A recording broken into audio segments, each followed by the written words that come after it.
ஆனால் பணம் தொடர்பான சின்ன சின்ன சண்டை பிரச்சனைகள் இதெல்லாம் இருக்கும். திருமண பேச்சு கூட நல்ல முடிவுக்கு வரக்கூடியதாக இருக்கும்.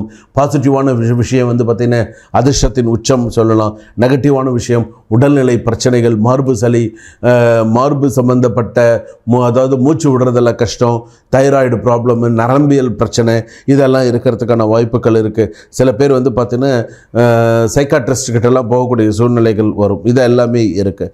ஸோ இப்படியெல்லாம் இருக்கக்கூடிய சூழ்நிலையில் குலதெய்வ வழிபாடு அப்படிங்கிறது கண்டிப்பாக செய்யணும். குலதெய்வத்தை நீங்கள் புறக்கணித்தால் கருத்து முரண்பாடுகள் நிறையா ஏற்படும். தேவையில்லாத பிரச்சனைகள்லாம் நிறையா வரும். என்றைக்குமே ஒரு விஷயம் சொல்கிறேன், ரிஷபராசி சொல்லும்போது, இப்போ கிருத்திகை நட்சத்திரம் ரிஷபராசி நிறையா பிரச்சனைகளை சந்திச்சாச்சு. வாழ்க்கையில் நிம்மதி இல்லை.